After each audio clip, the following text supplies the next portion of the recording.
Hi, my name is Lakshmi Yatham. I'm a professor of psychiatry at the University of British Columbia in Vancouver, Canada. In today's e-learning module, we're going to focus on cognitive assessment for clinicians. So some of the things that we're going to address in this module include things like, what is cognition?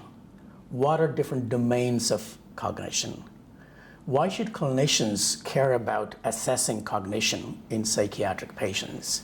And what tools might be available to assess cognitive function in people with psychiatric illnesses? To talk to us all about this, we have Dr. Camilla Maskowiak. She's a professor in the Department of Psychology at University of Copenhagen in Denmark. So nice to see you, Camilla. Thank you. And thank you for the opportunity to talk about this very important topic. So let's start with a very simple question. What is cognition? So cognition is a broad term that refers to mental processes such as perception, attention, learning and memory, decision making, and so on. So, of course, when we talk about cognitive functioning, we often talk about different domains of cognitive functioning. So can you explain to us what they are? Yes, so there are different cognitive domains. So, for example, attention is one domain, and then we have learning and memory. And we have executive functions, which is actually consisting of several aspects, several domains in a way, planning and decision making, multitasking and so on. And these domains are assessed with a set of different neuropsychological tests. But they also interact with one another. And you can kind of imagine it like a pyramid where some cognitive functions build on top of other cognitive functions. So for example, if a patient has a problem in attention, that will also affect their ability to learn and remember things. So it will also affect the memory domain. So I guess the question is then, why should clinicians be aware of cognitive issues in psychiatric patients? Why should they care about it? So cognitive impairments are a core feature across several psychiatric disorders, including bipolar disorder, schizophrenia, and also major depression. And the cognitive impairments are really important because they are directly associated. So if you have cognitive impairment, you have a poorer prognosis, increased risk of a relapse. And also you have poorer functioning, so work capacity and real life functioning, and thereby poorer quality of life, really. So this is really something that impacts on patients' functioning, quality of life, but also on societal costs associated with psychiatric disorders. So some of the difficulties that we see in our patients on a day-to-day basis could perhaps be explained by some of these cognitive problems that you're referring to. Exactly, yes. Okay, so how significant those impairments are in people with these illnesses? What's the magnitude of impairment? We see quite similar cognitive impairments actually across the psychiatric disorders, but they differ in magnitude. So in patients with schizophrenia, the magnitude is generally around 1 standard deviation below the norm, which is quite a lot. Then you have patients with bipolar disorder, and their cognitive impairments are of the severity of 0.5 to 0.8 standard deviations below the norm. And then you've got the milder cognitive impairments in patients with major depression. So they're generally ranging from around 0.4 to 0.6 standard deviation from the norm. But nevertheless, despite this difference in severity, you see that the pattern of the deficits are quite similar. So patients can present quite broad impairments across different domains of attention, learning and memory, and also executive functioning. There are really no qualitative kind of differences. It's mostly quantitative. It's the magnitude of impairments that's different between these major illnesses. Is that correct? That is exactly correct. And the other important thing is that these cognitive impairments, they tend to persist after the acute mood episode. So they can persist even though patients are relatively asymptomatic. So these are quite important to address because they really impair patients' ability to recover functionally and quality of life. So people with these major psychiatric illnesses have cognitive impairments, and you talked about the range in terms of the magnitude. I guess my next question is, so does everyone that have these kinds of illnesses, whether it's bipolar or schizophrenia or major depression, does everyone have the impairment? are some people spared of this impairment? Yeah, that is a very key question. And in fact, some people are not cognitively impaired. So there is recent research that has shown that there is a great heterogeneity in the cognitive impairments. So for example, in bipolar disorder, several recent studies have shown that there are certain neurocognitive subgroups. So patients who are relatively intact or in comparison with healthy norms of healthy people, it's about 30 to 50% who are relatively intact, and then the remaining patients are either selectively cognitively impaired or more globally impaired across several domains. And importantly, if you compare how people are functioning across these domains, it's actually the ones with the cognitive impairments who have poor work functioning, poor quality of life, and more perceived stress. So it seems that it's important to really target those patients with the cognitive impairments with strategies that can improve cognition. So, if not everybody with these illnesses has cognitive difficulties, I guess my question is, do these people know whether they actually have the problems or not, or do we as clinicians need to do the testing to figure this out? That's a key question, yes. So recently there have been some studies showing that there is a poor correlation between patients' own perception of how they function cognitively and how they actually perform on neuropsychological tests. So it's not always the patients who have the greatest cognitive complaints who also show the greatest performance deficits on neuropsychological tests. And that is a key point, because that means that patients are not very good necessarily at assessing their own cognition. So we can't, as clinicians, just rely on asking patients about whether they have cognitive impairments. We have to also administer some tools to do some objective screening for cognitive impairment. So if someone with these illnesses complain of cognitive issues, as a clinician, would I then not automatically assume that they actually, in fact, have cognitive difficulties? Or because I'm just wondering, do I need to do something else to address that before I conclude that they, in fact, have cognitive problems? Yes, I think it's important that people don't just rely on patients' cognitive complaints, but also assess the cognition with an objective tool. And that is because, for example, we've shown in studies of patients with bipolar disorder and also in a study of major depression, that if patients have more subsyndromal symptoms, so more depressive or mania symptoms, they tend to have disproportionately more subjective than objective cognitive impairments. So they tend to complain more of cognitive impairments. And that is, it's really important to assess these patients with an objective tool, because otherwise you might start a treatment targeting cognitive impairments when in fact you really need to address the subsyndromal symptoms with optimizing the mood stabilizing treatment. Okay, so that's a very important message from clinical practice perspective, isn't it? Because Yes. We often do have patients coming in complaining about problems with concentration or difficulty remembering things. Yeah. So it sounds like from what you're saying, we can't automatically assume that they actually have core cognitive deficits until we addressed some of their mood types of symptoms with the mood stabilizing medications that we currently have. That's right. And also vice versa. So some patients may actually have poor insight into their cognitive abilities or to the fact that they have impairments. So they will tend to underreport cognitive impairments. Okay. And if you just ask patients, and then they will not report it, but they may nevertheless be quite impaired in terms of their work capacity. They may have difficulties in daily life scenarios.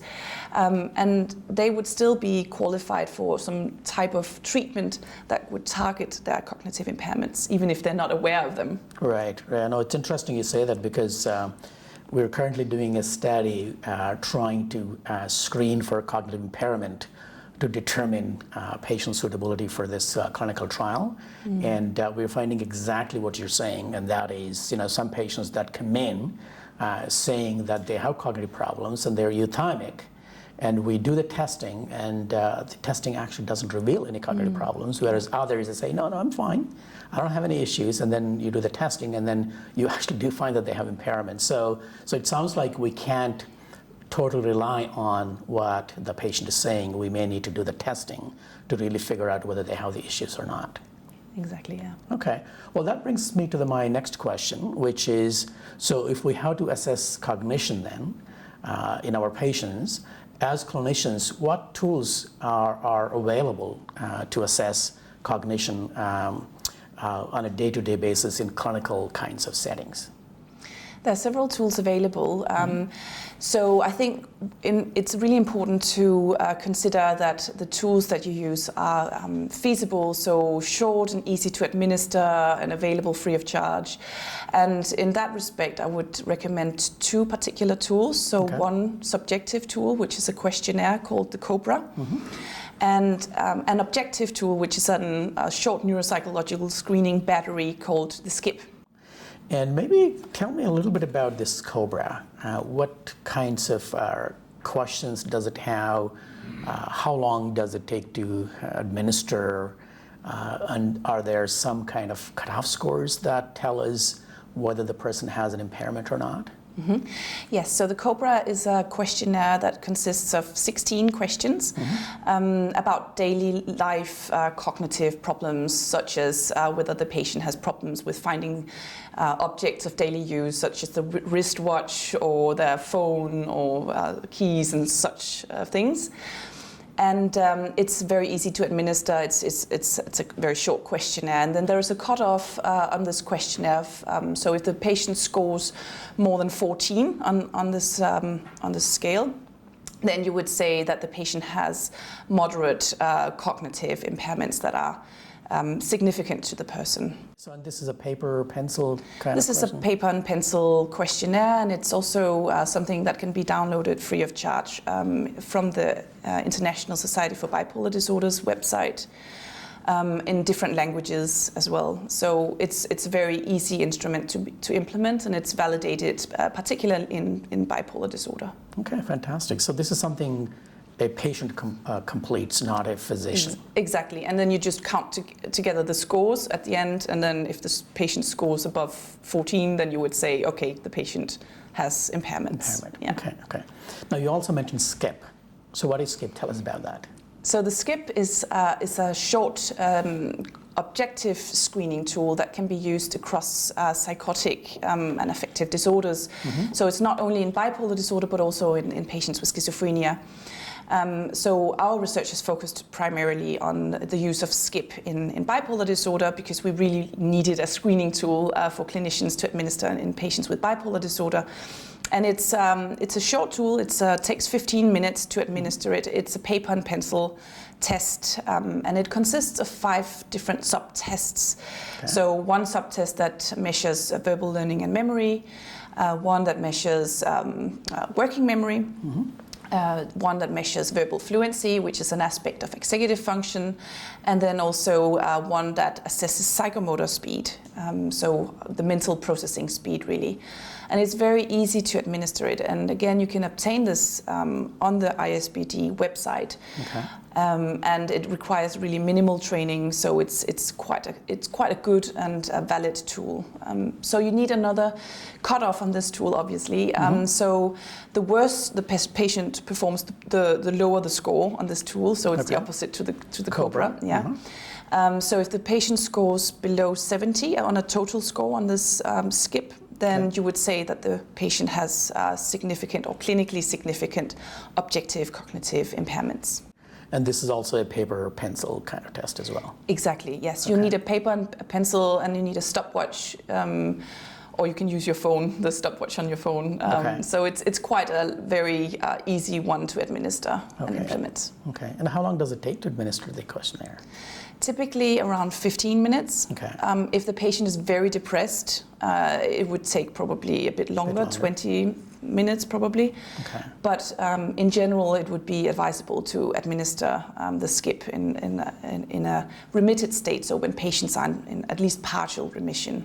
So it sounds like it's really not onersome to administer these scales in a clinical practice setting. So one might even ask their receptionist or their nurse clinician to administer these things before they even come in to see a physician or a research clinician. I think so, yes. I think it would probably require a couple of sessions of training of these health care professionals, and then it could be easily implemented.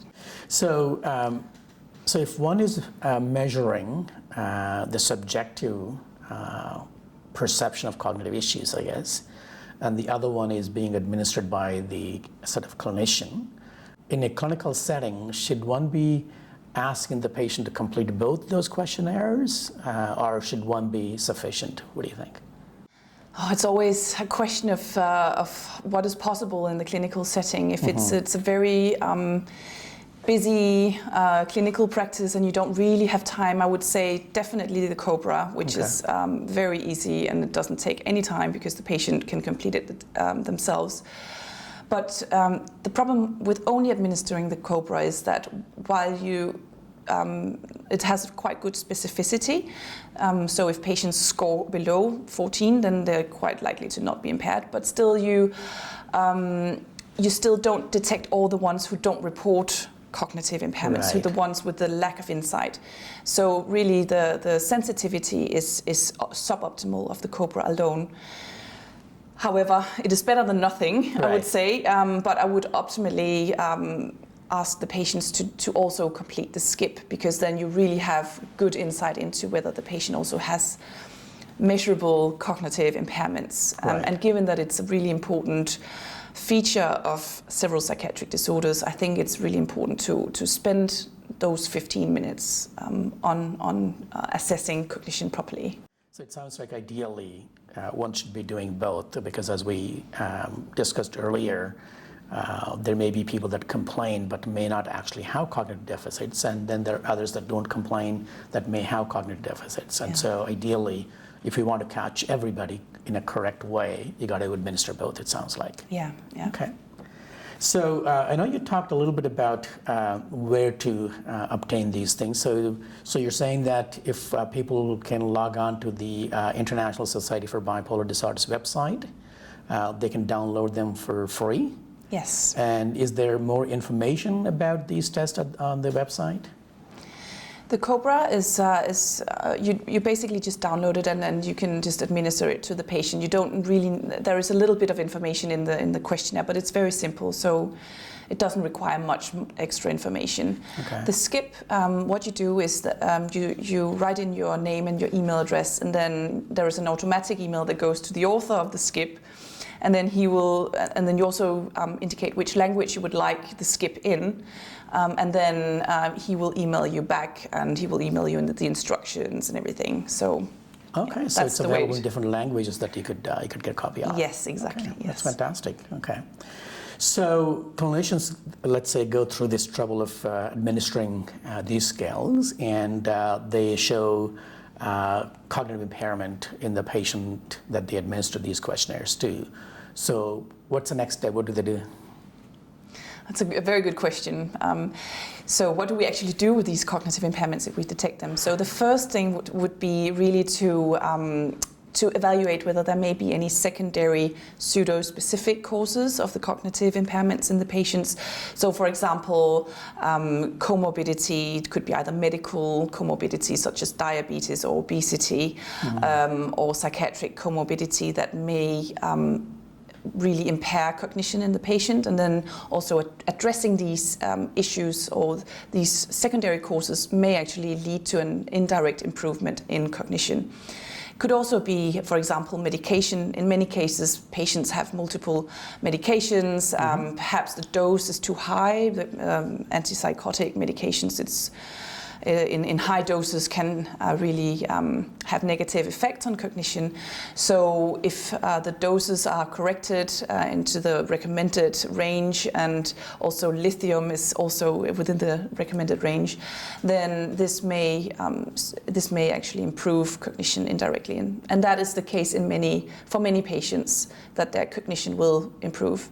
So then you can assess cognition again after you've made such changes in the medication or you have addressed the let's say, medical comorbidities, and then see if the cognition improves. And then if these causes are not really present, so you can see that the patient is in remission, they don't have substantial mood symptoms, they don't have any of these comorbidities, and the medication is within the recommended range, then I would say that it is likely that the cognitive impairments are primary, so they are a part of the illness. Right. And in that case, you would inform the patients of the nature of the cognitive impairments in relation to the bipolar disorder, and also inform patients' relatives. There are some information materials that are available that you can also hand out to the patients. For example, in the ISBD Cognition Task Force, we've recently been developing some patient information package, again available very soon on the website, and where you can download a PDF, and the patient can actually take that home, and they get informed about the cognitive impairments and how they can tackle these impairments. And also, I think an important thing is also to really encourage a healthy lifestyle, like getting enough sleep and also exercise, eating healthily, because we know that this is also something that is important for an optimal brain functioning and cognitive functioning. So there are several things you can do. Sure. Okay. And also you can consider strategies for improving cognition, so specific treatments that may improve cognition. So although we don't have any available evidence right now for pro-cognitive treatments with replicated effects, there are several treatments that are really promising and that will probably be available within a few years from now. Okay. Well, thank you. So I think we do have other modules which will focus on some of the pharmacological and non-pharmacological strategies for addressing cognitive impairment in patients with bipolar disorder and schizophrenia. So perhaps my last question, Camilla. So what would you say are the key take-home messages for clinicians from our discussion today? The key take-home messages are, first of all, that cognitive impairment is a core feature across several psychiatric disorders, and the cognitive impairments impact on functioning and prognosis, so they're really important to assess and address. And the second point is that not all patients are cognitively impaired. So there are subgroups who are impaired and some who are not. And patients are not very good at identifying whether they have impairments or not. So it's really important to assess cognition. And that is best done with both subjective and objective tools. And the third point is that the available tools that I would recommend are the SCIP and the COBRA. So with the COBRA being the questionnaire, and the SCIP being the objective neuropsychological screener.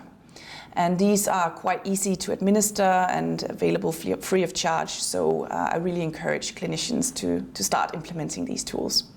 Wonderful. So great to have you. Thanks very much for participating in this session. Thank you. Thank you.